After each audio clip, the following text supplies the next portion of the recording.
My name is Christine Rushing, and I am the Chief Operating Officer here at Beck Partners. And what Beck Partners, what we do is we're a commercial real estate, property management, and insurance organization. Not only business insurance, but also residential insurance, homeowners, auto, or whatever an individual may need. Okay. And what was your title again? Chief Operating Officer. What in the world does that mean? That's a good question. I try to figure that out sometimes. I handle and I help our team members. And the way I look at it is I handle the operations for the company.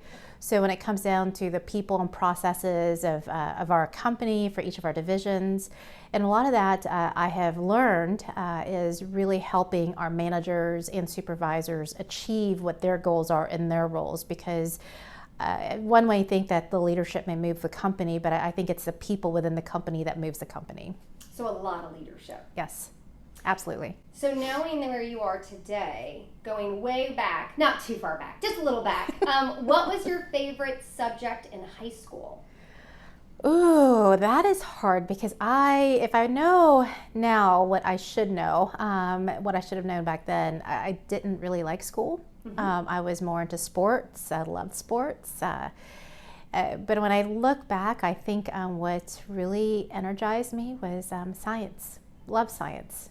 Wow. It was, I loved, and it's interesting, my anatomy classes, chemistry classes, botany. I think botany was my favorite. So it's interesting when I look back at that. Now my son says that it should have been math, but I have people around me that are great in math, so I don't need to know it. So knowing that, how, and you might not have connected these dots yet, but what's your favorite thing about your job, and how does that relate to science at all? That's a question that I often ponder, and I think it's what's interesting about my job. It's not about just the systems and processes. I think it's the natural curiosity of what works.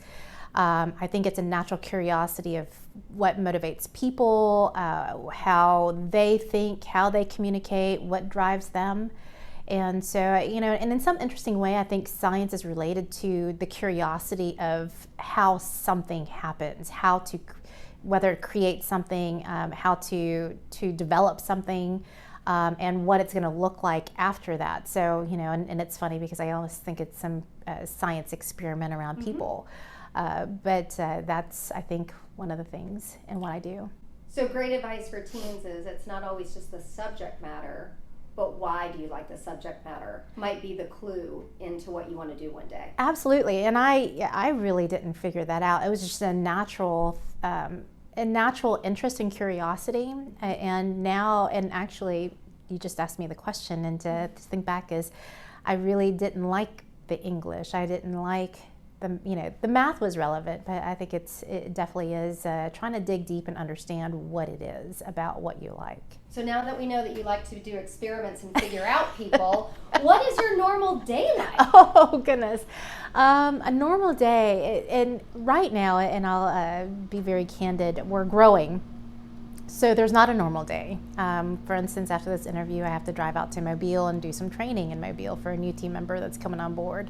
And then the rest of the week, I'm interviewing for a position that we're having to replace. What do I want a normal day to be like?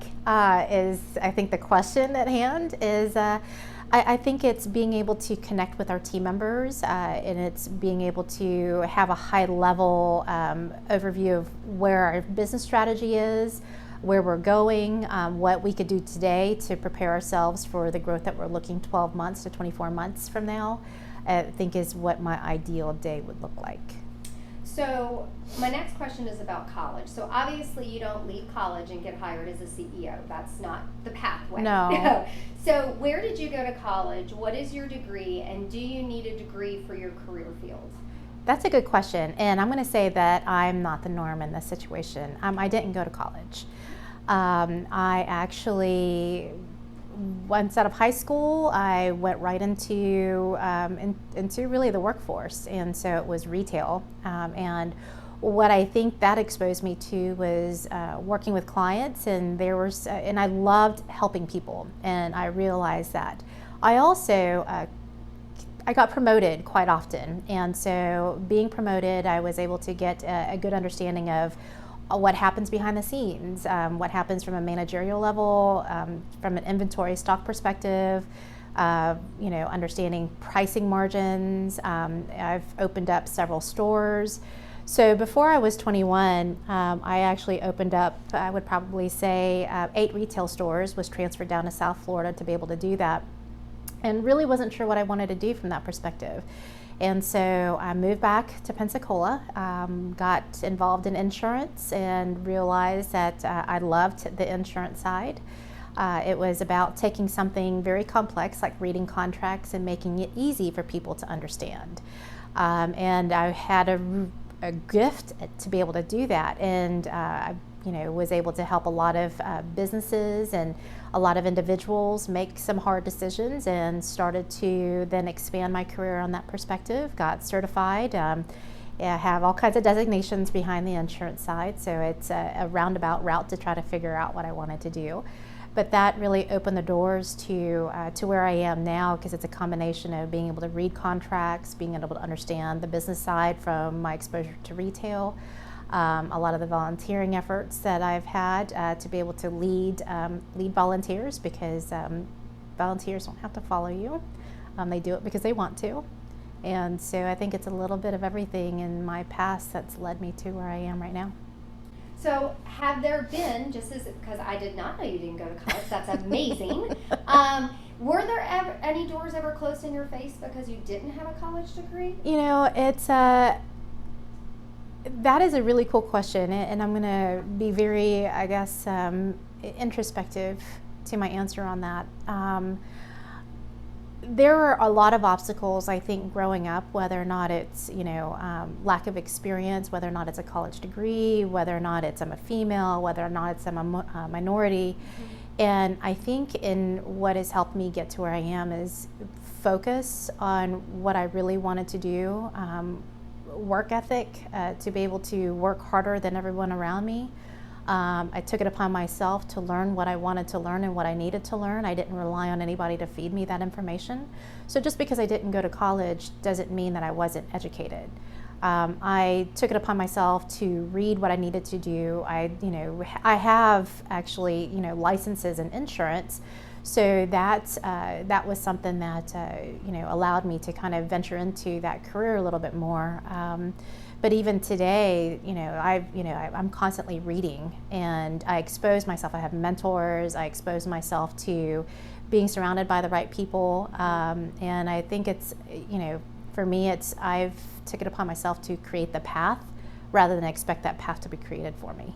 Well, and that's one of my final questions I'm going to jump around on is, what helped you get your career besides your GPA, internships, networks, etc.? And you just learned in a different way. Yeah. And so if somebody doesn't like to learn with books, there's other ways to learn, but you're still on an educational path. You're just more so designing your path. 100%, because I think sometimes, and I'm fortunate to have a lot of really good people around me that look to improve themselves, look to, do more in their business, their volunteer philanthropic efforts, just being in general. And I think it's the desire to learn. I think the moment that you lose the interest to learn and know more, it doesn't matter where you are in your personal career. It's when that stops, I think it definitely correlates to where you want to see yourself. And if you continually want to grow and learn, there's so much to learn out there. And being in what I'm doing, I don't just focus on just operations and contracts, and I don't read those books. I read books about, people. I read books about leadership. I read books about, and even introspectively about, how I can be more healthy, because I think in turn, if you understand yourself, you understand other people. And I think that in the business world, it's not just technically what you do. I think that if you understand people and you understand, and if you can get to a high level, you start to see everything fall into place. So. Nice. So I'm going to combine these two questions. The one is, what is the salary range for your career? And the second is, what do people find hard about your job? So from the insurance, since we have so many different positions here in our organization, from the insurance perspective, entry-level positions typically start from, I would say, about $12 to $14 an hour. And as you develop in the career, especially into an account manager role, salaries can vary between 35 and 55. From a salesperson perspective, the sky's the limit. And so it's how hard you want to work, how well you connect with people, how much you understand about their business and the product. And it just really varies. And I'll say, and it's funny that you asked, because since I'm part of one of the partners, so since I own part of the business, it's interesting because I think there's a lot of, when you really enjoy what you do, it's no longer about how much you make, it's about how much of a difference you can make. And I think that's in it for me is, for every client that we touch, every team member that comes into our organization, if we can help move them to be in a better position so that way they can help others, they can improve their families. Or we have clients that come to us that we can open up doors of opportunities to where they can achieve what they want to achieve. You can't put a price on that. You can't put a salary range on that. You can't put an hourly rate on that, because you're making a difference in a lot of other people that comes back in just in a different way.